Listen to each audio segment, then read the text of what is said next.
Assalamualaikum warahmatullahi wabarakatuh. Alhamdulillah, alhamdulillahirrahmanirrahim. Wa bihi nasta'inu ala umuri dunya waddin wa ala alihi wa sahbihi ajmain. Untuk pertemuan kali ini, insyaallah saya akan menjelaskan tentang ma'rifatul insan. Poin kedua yaitu mengenai tentang hakikatul insan. Setelah kita memahami tentang ta'rifatul insan, tentang dari mana kita berasal, dari mana kita diciptakan, untuk apa kita diciptakan, dan akan kemana kita setelah diciptakan, maka yang harus kita pahami sebagai manusia yaitu mengenal tentang hakikatul insan, hakikat seorang manusia. Sebagai seorang manusia, maka kita harus bisa memahami hakikat dari diri kita dan hakikat kehidupan kita sebagai manusia. Hal ini penting agar kita sebagai manusia dapat bertindak adil terhadap diri maupun orang lain dan juga makhluk-makhluk lainnya. Hakikat-hakikat manusia yang harus dipahami antara lain: pertama, sebagai makhluk; yang kedua, mukarramun, yang dimuliakan; yang ketiga, sebagai mukallaf; yang keempat, mukhayyar, bebas memilih; dan yang kelima, sebagai majziyun, mendapat balasan. Yang pertama yaitu sebagai makhluk. Dalam KBBI, makhluk ialah sesuatu yang diciptakan atau dijadikan oleh Tuhan, seperti manusia, binatang, dan tumbuh-tumbuhan. Sifat-sifat makhluk terbagi menjadi 4. Pertama, ala fitrah, berada di atas fitrah.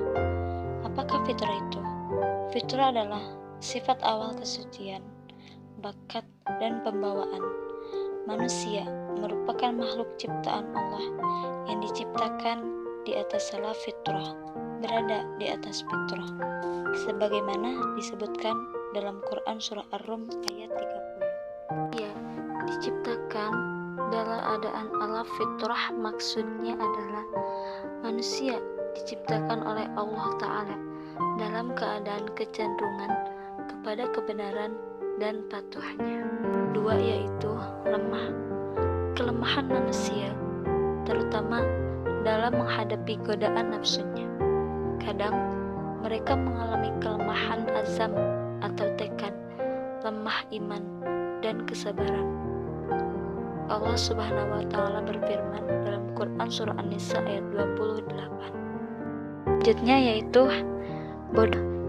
Manusia juga diciptakan oleh Allah Subhanahu wa Ta'ala dalam keadaan bodoh atau jahil. Quran surah Al-Ahzab ayat 72. Yang selanjutnya yaitu manusia memiliki sifat fakir. Manusia juga diciptakan oleh Allah Subhanahu wa Ta'ala dalam keadaan fakir atau butuh, berkehendak.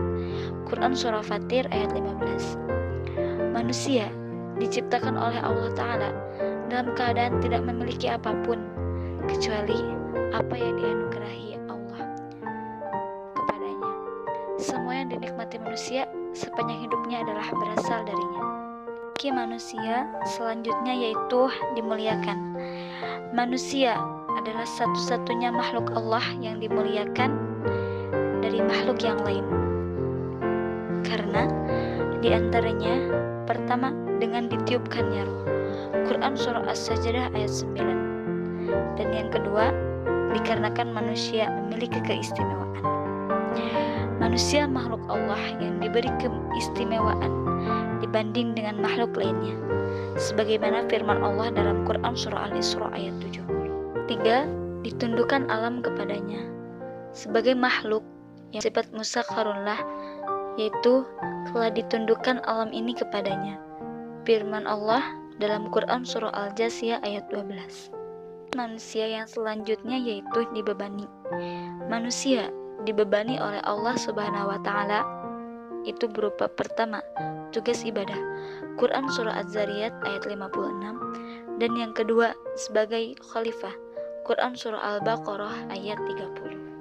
Manusia yang selanjutnya yaitu manusia dibebaskan untuk memilih. Manusia adalah makhluk yang mukhayyarun, diberi pilihan oleh Allah Ta'ala, apakah memilih kufur atau iman. Quran Surah At-Taghabun ayat 2. Dalam hidup ini, Allah telah menunjukkan jalan bagi manusia, jalan kebajikan atau jalan kejahatan, dan hakikat yang terakhir yaitu balasan, pertanggungjawaban. Setiap perbuatan pasti akan mendapatkan balasan atas apa yang telah ia perbuat. Maka hendaklah manusia dapat memilih apa yang ia lakukan, memilih surga atau neraka. Surga hanyalah untuk mereka yang beriman dan berbukan, maka akan mendapatkan balasan dari Allah Subhanahu wa Ta'ala berupa jannah, surga. Quran Surah As-Sajdah ayat 19. Dan yang kedua yaitu neraka. Sedangkan mereka yang ingkar akan mendapatkan balasan dari Allah berupa an-nar, neraka. Firman Allah dalam Quran Surah Al-Baqarah ayat 24. Maaf apabila ada kata-kata yang salah. Semoga bermanfaat. Assalamualaikum warahmatullahi wabarakatuh.